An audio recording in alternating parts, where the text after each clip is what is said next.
Good evening, everyone. Welcome back to Busboys and Poets Books Presents. We're so excited to see you all tonight. It is a rainy and kind of dreary day here in the district, but I hope you've got some sunshine wherever you're tuning in from. Now, today we have a very special guest, but first I'm going to introduce the book for the special guest. Today we're all here to hear more about War Made Invisible. I think doing the research for this book, Ben and Jerry's co-founder, Ben Cohen, really put it best. Quote, I couldn't put it down. This book, written in an easy-to-read style, gets to the heart of the matter. The Pentagon, with an annual PR budget of more than $600 million, has a cardinal rule. Above all, do not allow American families to actually see the death and destruction that our government is inflicting on mothers, fathers, sons, and daughters in other countries. Now, today's author is journalist Norman Solomon, who is the co-founder of RootsAction.org and executive director of the Institute for Public Accuracy. His books include War Made Easy, Made Love, Got War, and War Made Invisible. He lives in the San Francisco area. Joining him today is Trevor Timm, who is the co-founder and executive director of Freedom of the Press Foundation. He's a journalist, activist, and legal analyst whose writings have appeared in New York Times, The Atlantic, Al Jazeera, and many more. And please help me in welcoming them. Hi, guys. All right, I'm going to leave you all. Thanks so much for having me, Norman. It's great to see you. There for over 10 years now, believe it or not. This was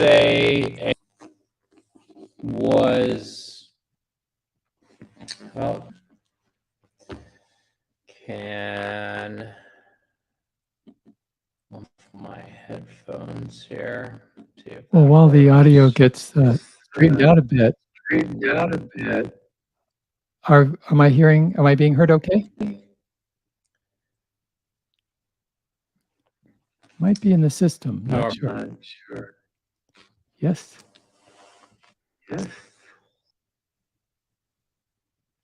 Yeah, Lori, so I just...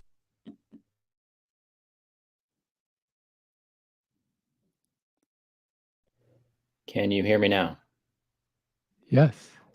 All right. Well, that's a little better. We just tested this like 10 minutes ago and it was working perfectly. Of course, things never go as planned, even as much as you test. So you're coming through loud and clear now. Great. I was saying, as nobody could hear me, that it's a pleasure to be here speaking about Norman Solomon's new book, War Made Invisible. Norman and I have known each other for over 10 years now, believe it or not, Norman. And, I thought that we would start off by talking a little bit about actually the person who introduced us, our mutual friend, the legendary whistleblower, and unfortunately, the late legendary whistleblower, Daniel Ellsberg. Daniel has touched on so many of the issues that you cover in your book, from the idea of government secrecy, kind of holding government officials accountable, the media and its complicity in potentially hiding unsavory aspects of war, and how the media can help uncover the war with the help of whistleblowers. And so, Norman, I know you were friends with Dan for a long time, as I was, and would just love to hear your thoughts before we dive into the book about our fallen hero. In the last 4 months, since Dan made public that he'd been diagnosed with cancer, pancreatic cancer, and just had a few months to live, it's become more clear than ever that so many people who had worked with Dan, who knew him, who were friends, or who had crossed paths at a demonstration or a forum or whatever, really loved Dan because not only of what he had done with the Pentagon Papers, but what he continued to do, as it turned out, 52 years after he released the Pentagon Papers. And so that expression presente really applies now, because his spirit, his work, his energy, his a combination of intellect and emotion and caring, really transcendent. Daniel Ellsberg Presente. Yeah, absolutely. And you organized after it was announced that he had pancreatic cancer. You organized Daniel Ellsberg Week, including getting several cities across the country to declare a Daniel Ellsberg Day. And so I'm sure he was very proud of that. I know he was very proud of that. Um, a lot of the issues that Dan cared about and made his life's work are really come to the forefront in your excellent new book.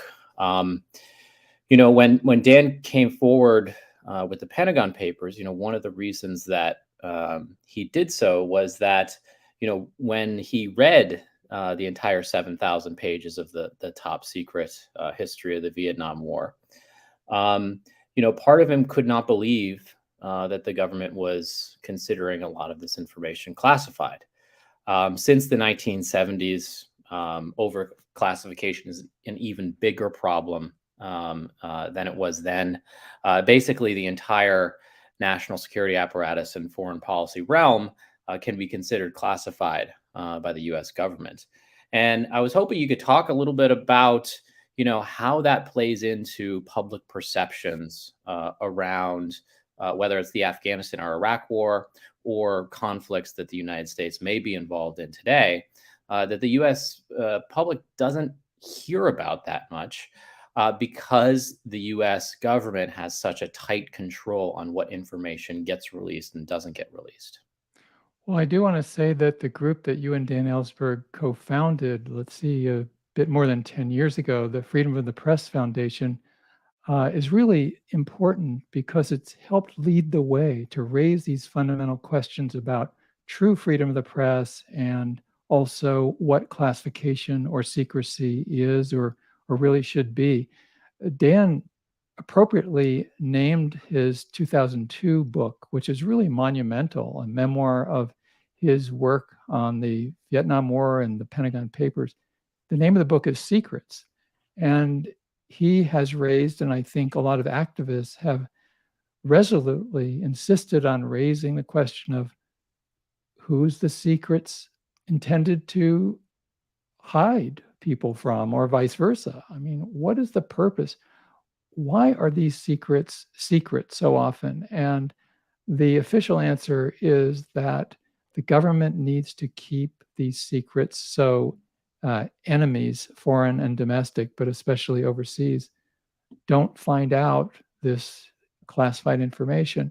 But I think as Dan's book, Secrets, points out really vividly, and as the Pentagon Papers demonstrate, the main purpose of classification system is to keep secrets from the American people. And so it really turns on its head. What I was taught in civics class was that democracy involves the informed consent of the governed, and really classification system and the way in which journalists, unfortunately, usually are either hamstrung or arguably usually play into, buy into, and protect is that it's a system for the uninformed passive consent of the governed. Yeah, absolutely. I mean, I think, anytime that the government is talking about its secrecy system, it is speaking about, the calamity that would happen to our national security if any of these secrets get let out. But what often happens is they are using the secrecy system to cover up their own embarrassment, their own failures, even their own corruption, lies, and crimes. One of my favorite examples of this involves the Pentagon, which is a big aspect of your book. But you talk a lot in your book about how the Pentagon's budget comes to be, and the fact that every year they are given, the president asks for $800 billion for the Pentagon, and sometimes Congress even gives the Pentagon more money than it has even asked for. Right.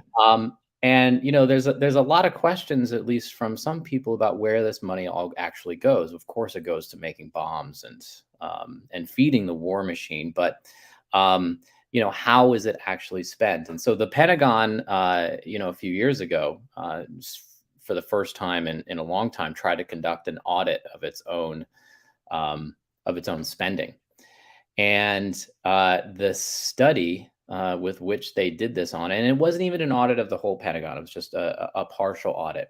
It showed such massive waste that the Pentagon feared that their funding would be drastically cut if it was ever reduced. And so what they did was they classified the data that made up the study. And even though they had posted a summary report on their website of the report, they then removed that from the website and hoped to bury its findings so that Congress would never find out. Yeah, really what the military-industrial complex, as Eisenhower called it now, really military-industrial media surveillance complex really doesn't want is transparency and shedding light. Actual information that is not green lighted by the Pentagon is considered to be subversive or at least hazardous to the well-being of what I think we could call the warfare state.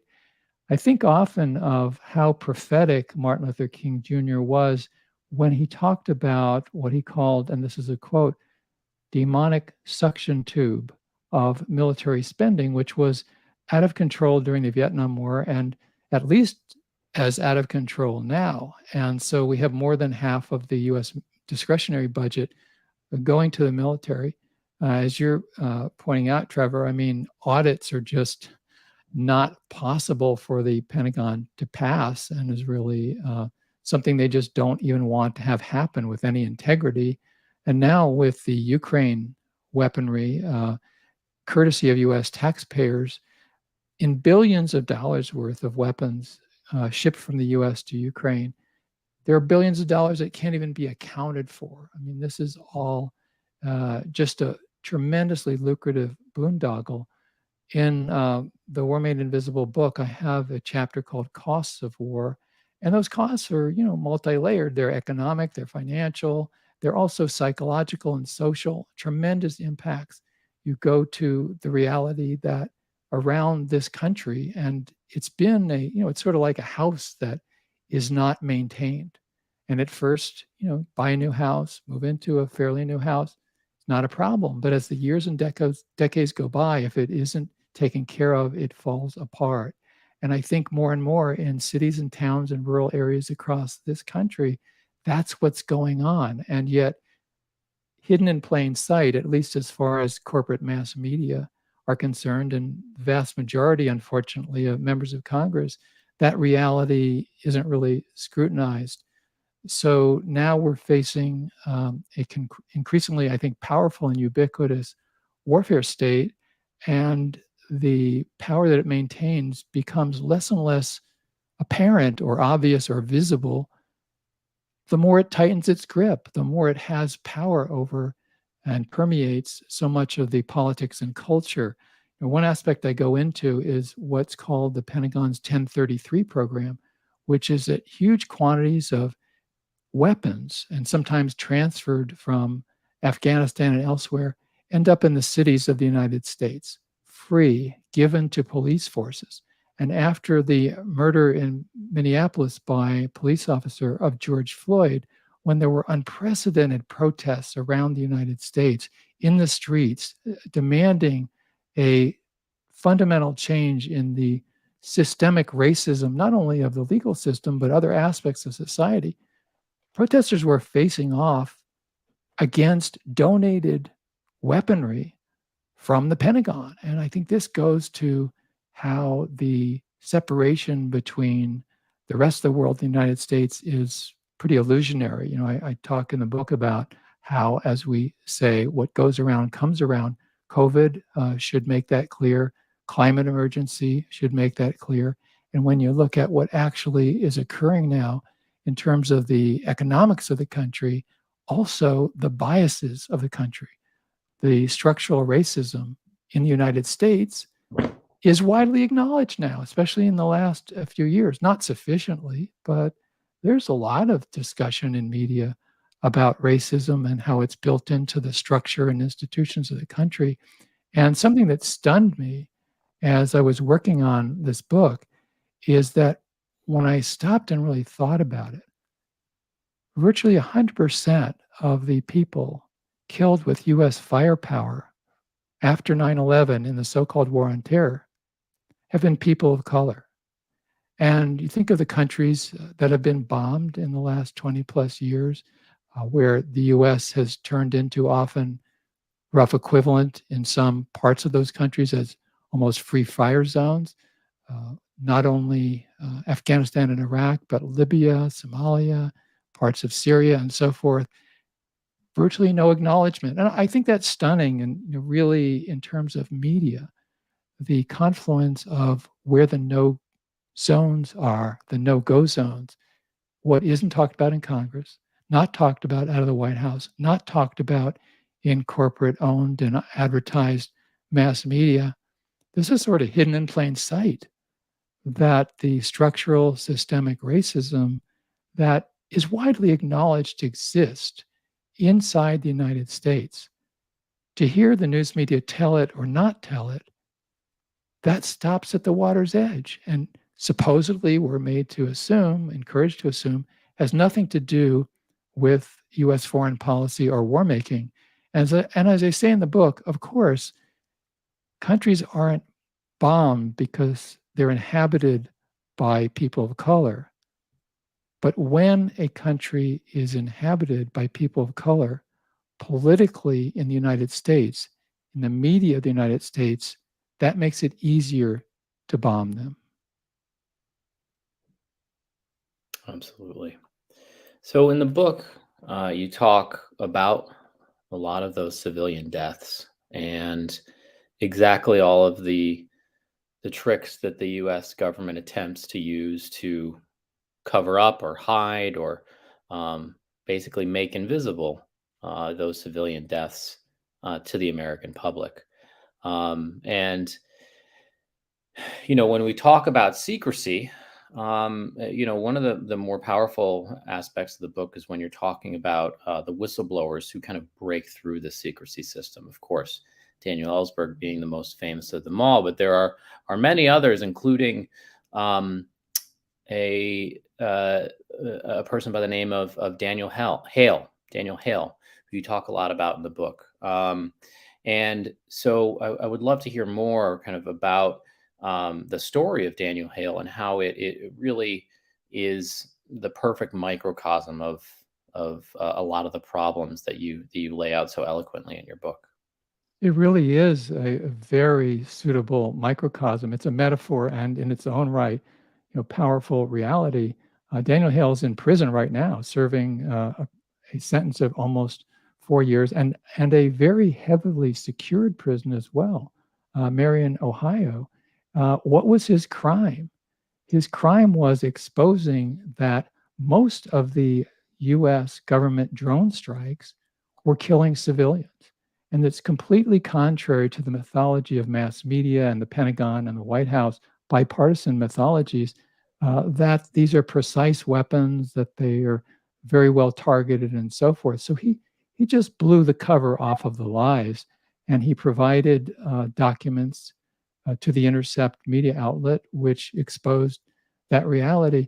That's really impermissible for the mass media of this country. Very little sympathetic coverage of him, I might add. And it says something about the sensibilities that prevail, not entirely, but overwhelmingly, in the Washington, D.C. official coverage, press corps, and so forth, where really, so to speak, the window on the world is tinted red, white, and blue. That's the sensibilities, the outlooks from the Pentagon, State Department, White House are internalized and accepted as normal. And one thing that's really struck me, and I was able to write one article for Columbia Journalism Review's website on this point, talked to many journalists where I attempted to get them to cover in some depth the realities of whistleblowers, the repression of them in the so-called national security space. Very little sympathy. I mean, there's exceptions. Jane Mayer in the New York Times writing about the persecution of the former high NSA executive Thomas Drake. Very important story. exceptional, and that's the problem. There's an exception. But for the most part, if you go to the New York Times, New Yorker, Washington Post, major media outlets, as Daniel Ellsberg said in his own experience, even though he had provided this very powerful Pulitzer Prize winning documentation of the Pentagon Papers, he told me that he felt that the Times treated him like a district attorney might treat an informer, as a snitch, somebody who the press has to deal with uh, for its own purposes at times, but ultimately something sort of dirty, a little bit sleazy, and so forth. Which takes me to a topic, and I'd love to hear what you recall in your own experience on this, Trevor, to a great journalist who's been in prison for many years, Julian Assange. And he is really not a whistleblower, as Dan Ellsberg and others have pointed out. He's a publisher, he's an editor, he's a journalist. And whereas, say, Chelsea Manning had a role analogous to what Daniel Ellsberg did with the New York Times, in this case, you have WikiLeaks and the role of Julian Assange as the publisher of WikiLeaks. They're like the New York Times in a parallel role to the Pentagon Papers. And yet, where's the sympathy from the major media in this country? There are some pro forma statements from some media outlets and journalistic establishment institutions that maybe it isn't good to continue to imprison and prosecute a publisher for utilizing freedom of speech, freedom of press. But here we are. And Trevor, I know you've dealt, I believe, a fair amount with Julian Assange and this whole situation.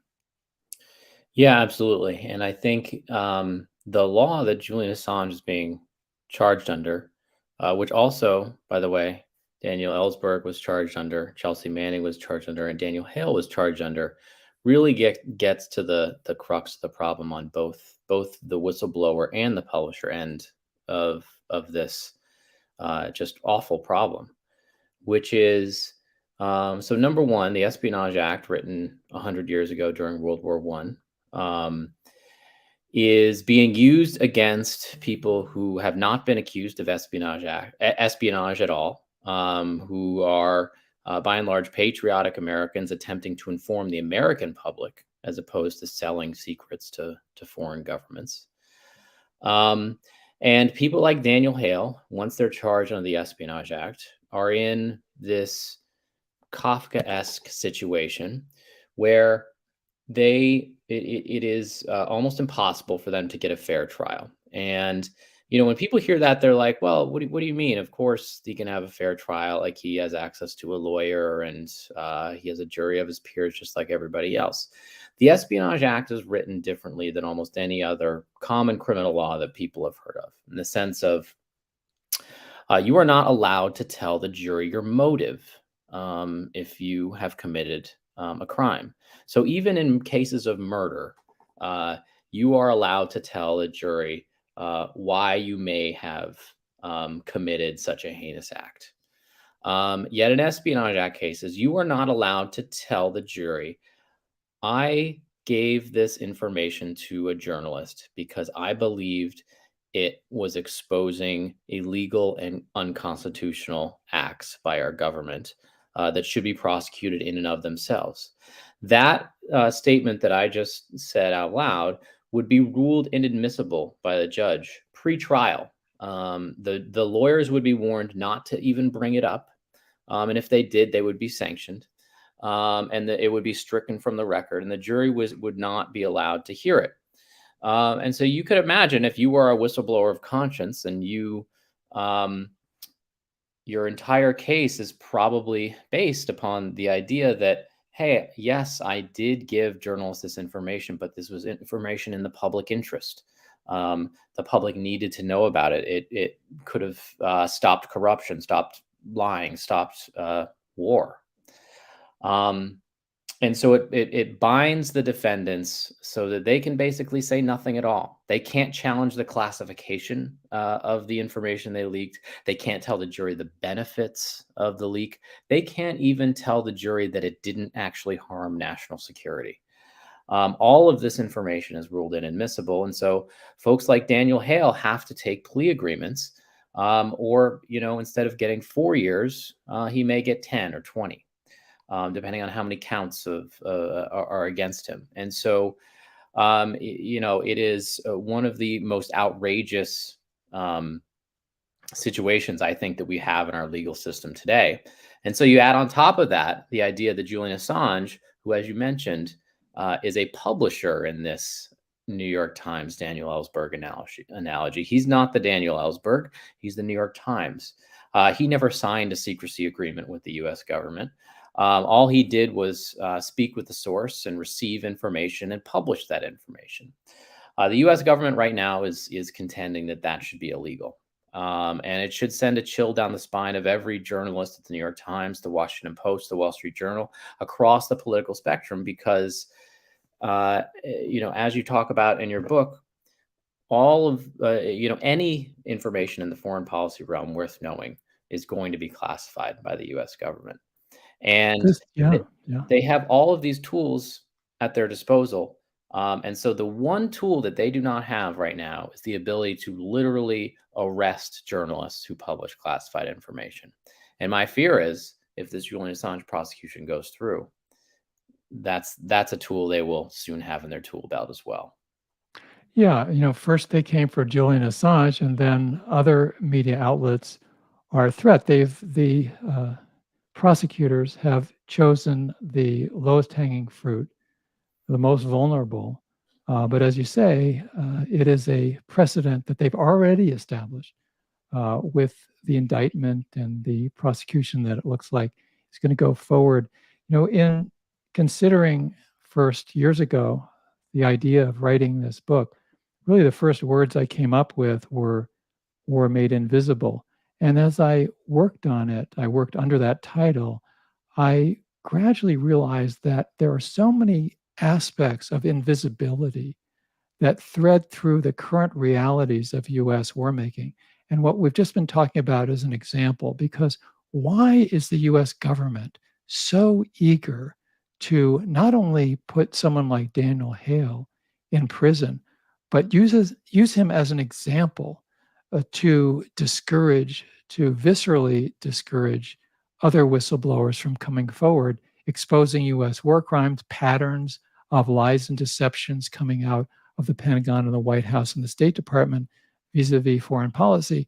And I think one of the explanations is that when the drone strikes kill civilians, when the US is engaged in special operations, when there are lies that are methodically told through either omission or commission, that is a pattern of invisibility for the wars.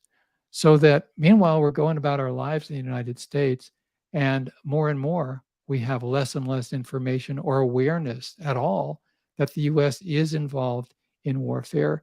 The Costs of War Project at Brown University is documenting that currently the United States is involved in military maneuvers and actions, sometimes bombing from the air in 80 countries.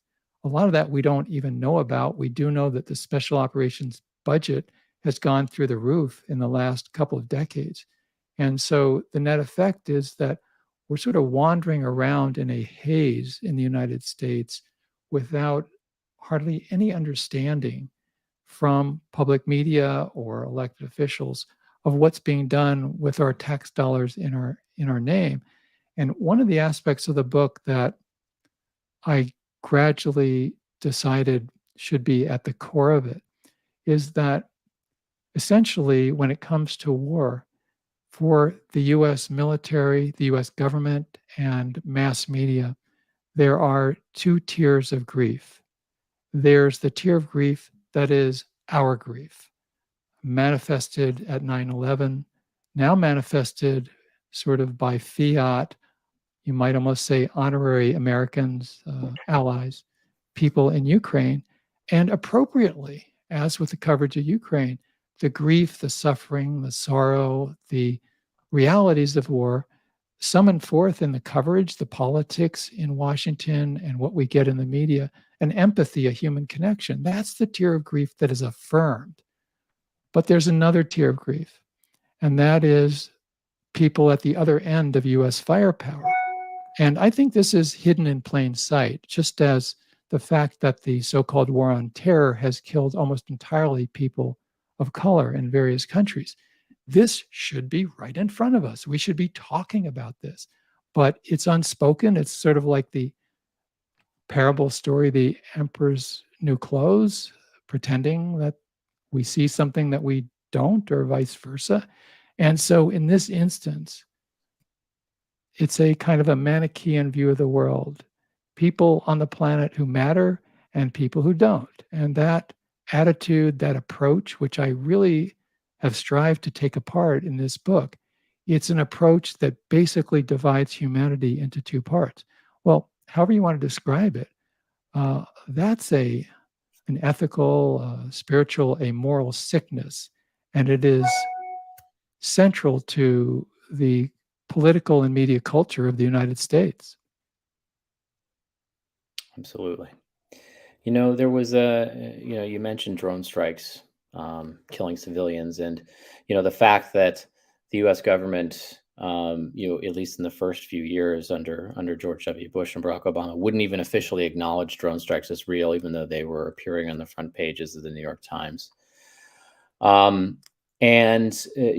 Speaking of, we mentioned one microcosm before. There's another microcosm you covered in your book, and I was hoping that you could share the story with your audience. It was around the time of the end of the Afghanistan war, when the U.S. government was evacuating all of its personnel, and it was announced in the media to great fanfare at a Pentagon press conference, or maybe even a White House press conference. The details are escaping me. That the U.S. government had committed a so-called righteous strike on a terrorist who was about to go to the Kabul airport and potentially kill a lot of people. And this was what was left in the air in the media for 24 to 48 hours. And so maybe you can pick up the story from there. Turned out it was a Afghan family, including somebody who had worked essentially for the U.S. forces in Afghanistan. They were killed by the drone strike, and a lot of children. And because it was in Kabul, and because a lot of journalists were covering the final withdrawal from Afghanistan, the truth came out. And so ultimately, there were investigations, there were sort of muted apologies, and then finally, the Pentagon issued a pair of reports that I quote in the book, basically saying there would be no accountability whatsoever. It's a tragic mistake, it's too bad, but nobody in the hierarchy, nobody involved in ordering or executing that drone strike would be disciplined in any way. And I think that's symptomatic of a lack of accountability, which is a way of saying that these lives really don't matter. We're facing a pattern there that was described to me very clearly by some of the drone whistleblowers I interviewed for the book. One of them, Sean Westmoreland, who parenthetically is a descendant of General William Westmoreland from the Vietnam War. Sean Westmoreland has fallen or traveled very far from that family tree, and he became a drone whistleblower. He was a technician helping for an uplink or a downlink to be constructed and maintained in Afghanistan for drone strikes. And he decided, as a matter of conscience, that not only was he going to stop doing that, but he was going to be public about it and denounce what he had learned, and really risked a lot of time in prison. And he pointed out to me, it's sort of like a political military version of what was called Taylorism in the 19th century as factories built up. Everybody has a little part to play along the assembly line. And the more narrow their role, the less accountability they had. So it's a combination of network components where nobody is accountable whatsoever. And I have to say that I had a little bit of hesitancy in choosing the third of the three epigraph quotes. But on this point, it starts out the book, and I decided to use it because I thought it is quite apropos and quite appropriate for our situation. This is in the epigraph page of War Made Invisible. It's from a poem by Thomas Merton, and it's the end of the poem, which is written in the voice of a Nazi commandant. And Thomas Merton wrote, "Do not think yourself better because you burn up friends and enemies with long-range missiles without ever seeing what you have done." Very powerful. And so that is a topic that you cover comprehensively in this book. The idea that it is often the media who is purposely shielding the American public from seeing the true realities of the war.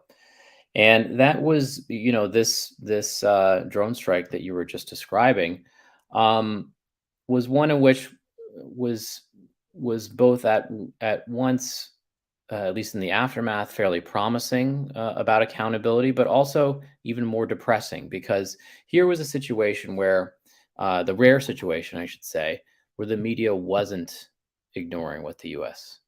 Was doing. It had reporters on the ground, and the New York Times, ran a front page story just dismantling the government story piece by piece, with camera footage, with eyewitnesses, with all the evidence you could ever imagine, to the point where the U.S. government had no choice but to admit that it didn't kill. It wasn't a righteous strike that killed a terrorist, but an innocent family. And so there you had the media doing its job.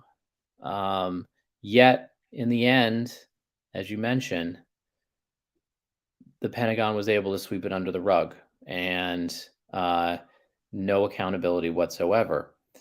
And so, I'm not trying to depress the audience as they listen to this, but where do we go from there if even a situation like that doesn't end in accountability?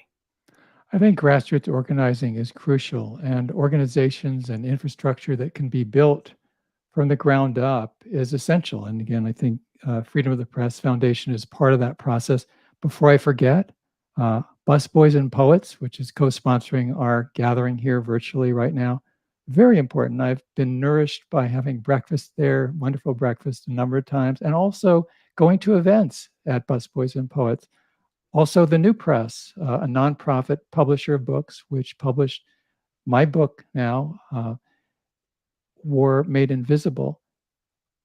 These are resources that we need 24/7, 365. This is not about individual cottage industries. This is about collective efforts, working together, finding out how to push back. And I think in the case of mass media and the interweave with politics, the exceptions of coverage are very important because they show what could be done. But as they say in the book, in the first chapter titled Omissions and Repetition, what really is the essence of propaganda is repetition.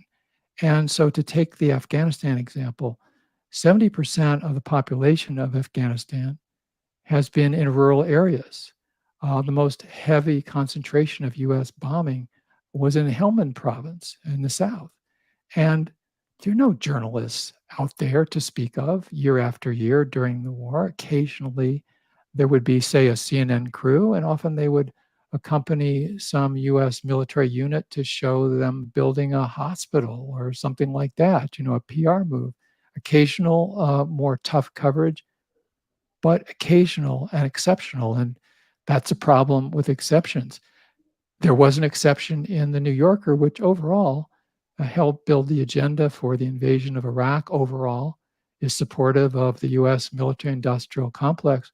But the great journalist Anand Gopal was able to have a very extensive, terrific piece in the New Yorker magazine when the US finally fully withdrew from Afghanistan. And as he pointed out in that piece and then appearing on Democracy Now! Right afterwards, we had a situation there where the undercounting was extreme, that people were dying and being maimed in rural areas of Afghanistan. And whether or not the Pentagon had a clue, US mass media didn't have a clue. It's like the proverbial tree falling in the forest. If there's nobody there to see it, hear it, or report it, did it really happen? Well, in human terms, of course it really happened. But we don't get that data, we don't get that information, much less the human realities of the United States, frankly, serving as a terrorist state.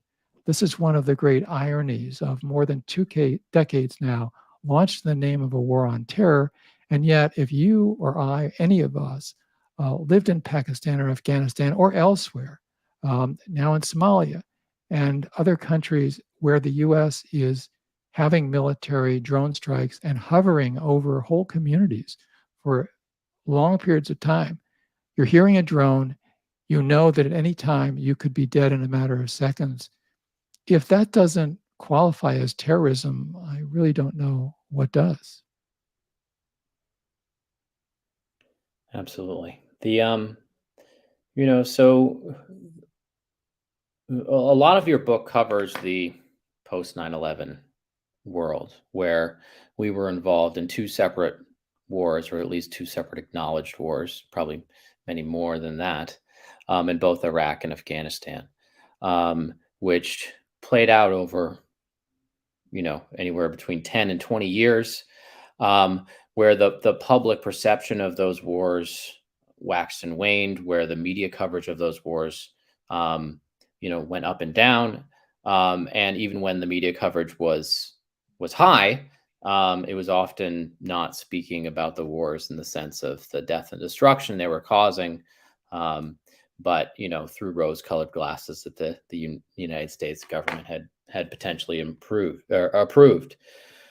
Now that the Iraq and Afghanistan wars are at least officially over, there is this new era where you could say for the last 10 years of those wars, they felt invisible to the American public.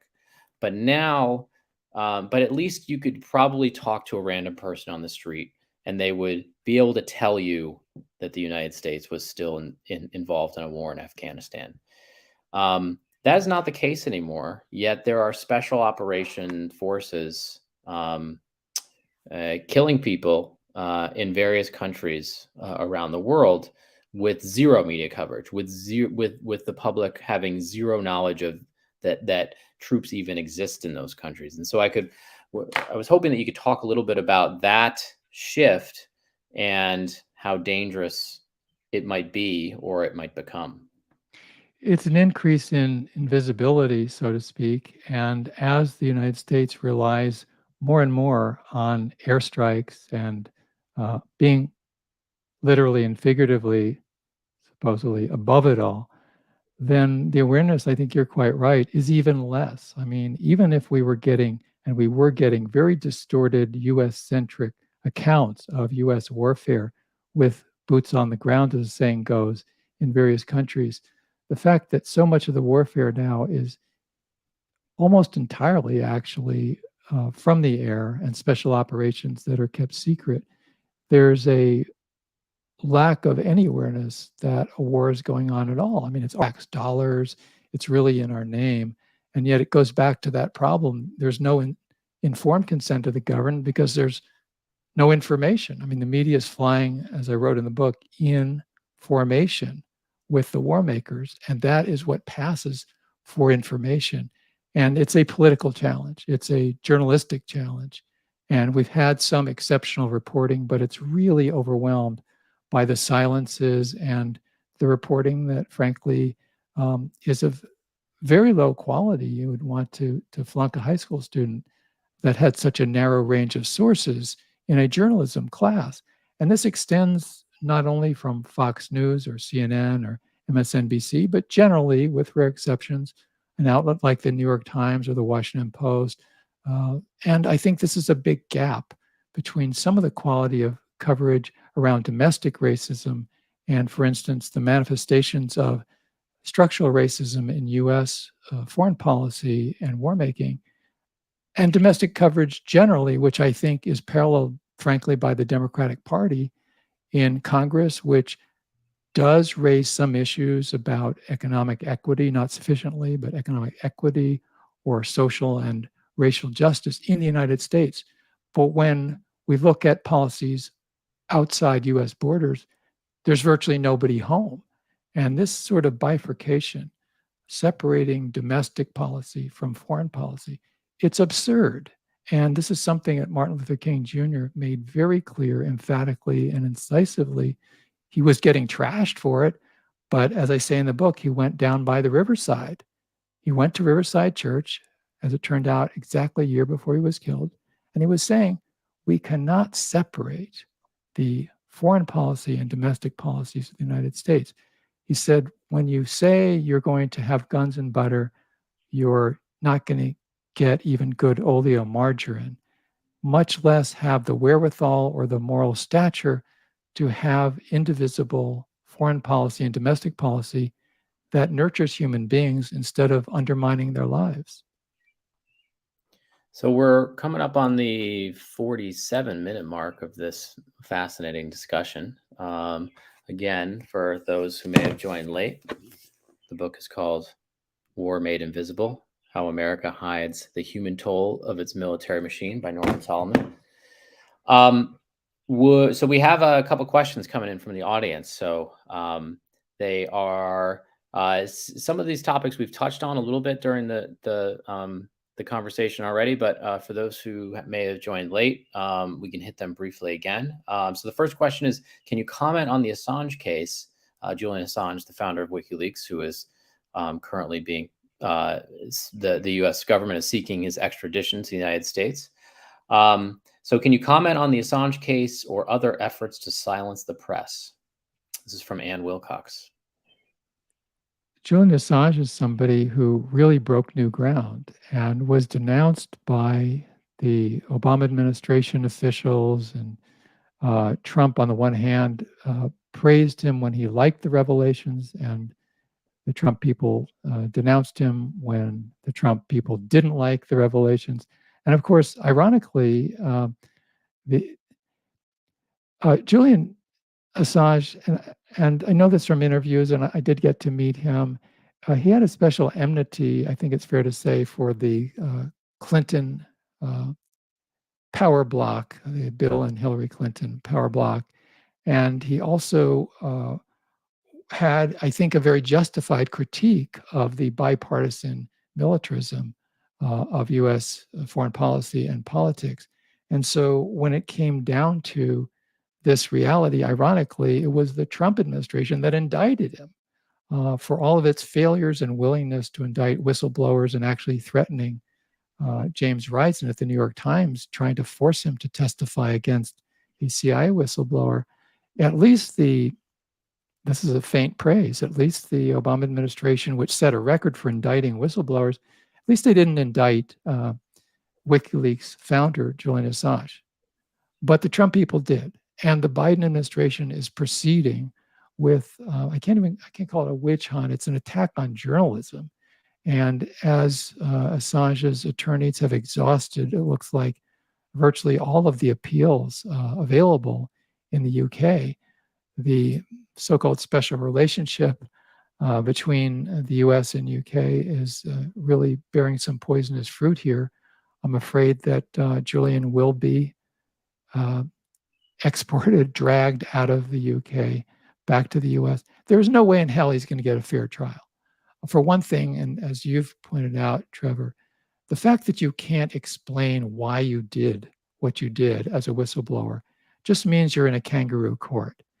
It looks like he would land in the 4th Federal Circuit in Northern Virginia.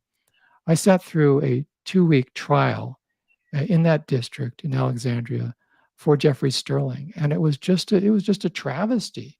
He was not able to testify as to why he challenged racism, for instance, at the CIA. It was a show trial in many ways. We had Condoleezza Rice show up as a star witness. So just anyway, long story short, the reality is that Julian Assange is being persecuted for the crime of journalism. And the very phrase crime of journalism tells us how far US policy has gone to undermine the First Amendment. The only thing I would add there is, just because I do know that a lot of people have a lot of strong feelings about Julian Assange, they can be very positive. They can also be very negative. Number one, it's important to mention the prosecution has nothing to do with 2016 and the election between Trump and Clinton. This is all about documents that Chelsea Manning gave Julian Assange in 2010 and 2011. But I think it's also important to say, no matter your feelings on Assange, even if you hate him more than anybody, we have to recognize the precedent that this case will set. That it will allow the US government, whether it's President Biden or future President Trump, to essentially go after any journalist that they so choose. And that is a very dangerous precedent. One that you cannot legally distinguish between what Julian Assange did when it came to Chelsea Manning and what the New York Times and other papers do every day. So another question from the audience. Is there a way for us as residents or citizens to keep the Pentagon and the United States military accountable? It's going to be a heavy lift. I think a lot of the possible avenue is through Congress. In past decades, there was in the intelligence area, the Church Committee and the way in which the so-called intelligence agencies were to some degree brought to heel to pay attention to civil liberties and so forth. We need to light a fire under members of Congress, and that's often almost forgotten. I think, frankly, the right wing has been more cognizant and responsive more to the reality that everybody on Capitol Hill who's in the House or Senate was elected from somewhere, and they all have district offices in the House and Senate offices for state residents. And there's an opportunity there, unless one still lives in the semi-colonized state or non-state of Washington, D.C., there's an opportunity to demand of people who have a vote on the floor of the House and Senate that this situation needs to be turned around, that the First Amendment, the Fourth Amendment for that matter, in terms of protecting people against invasions of privacy and search and seizure and all that, we can and should be doing much more to demand of elected officials in Congress, as well as of the president, to say, this is totally acceptable. And the antithesis of democracy is passivity, and there's way too much of that. Definitely. So question 3, this comes from an anonymous person. In addition to, of course, sharing your book with everyone, what else can we do to help our siblings abroad against American imperialism? Really, the challenge to the militarism, what Dr. King called the madness of militarism, I think has a lot of dimensions. You know, a successful movement that really achieves major progress, I think, could be compared to a forest. You need many different activities, what people are drawn to, have the skills to do, and so forth. So lobbying, I think protest, I think challenging not only elected officials, but media outlets. We've been perhaps somewhat conditioned to accept tacitly the idea that it's maybe okay to picket a government office at times, but that somehow we're infringing on the First Amendment if we were to picket a newspaper office or a magazine office. I think, on the contrary, we should go through perhaps a Gandhian process, nonviolent and militant, to do the research, confront the offending institutions and their leaders with our evidence. And if we don't get satisfactory response, which unfortunately is predictable, we up the ante, we organize. There should be protests at media outlets around the country on a whole range of issues, Not that this is, so to speak, a silver bullet, but it's part of what is needed. And most of all, whether it's my book, which I like to think makes a new, unique contribution to information and analysis, or other very important books and films and speakers who are available online and in person, we need to provide the resources involved to build these movements, which are really movements to protect civil liberties, civil rights, and create a decent society here at home. Well said. With that, we are out of time, and so I will pass back to Lori. Hi, thank you so much, Norman and Trevor, for that really just insightful conversation about where we've been, where we are, and where we're heading in terms of this. I mean, you said it best in your title, Norman, this war made invisible for us here at home in the States. Thank you both so much for joining us. For those of you tuning in from home, thank you so much for, of course, tuning in. We know we had some issues with the Facebook link, so thank you to all of you who did end up tuning in via YouTube. If you want to see more events like this, you can go ahead and go on to busboysandpoets.com/events and check out what we've got coming up. Norman, do you have anything coming up that you wanted to plug real quick? Well, I'd encourage people to go to the newpress.com website for more information on the War Made Invisible book and other books that are being published this season, and look forward to working with a lot of folks. And thanks to everybody for being part of this tonight. And Trevor, anything from the Freedom of the Press? If you'd like to learn more about our work, just go to our website at freedom.press, and you can hear all about it. Awesome. Well, again, thank you both so much. And thank you to everyone at home who tuned in. We hope you have a lovely, lovely week here in June. It's Pride Month, but we continue to celebrate. And yeah, peace and love from all of us here at Busboys and Poets Books.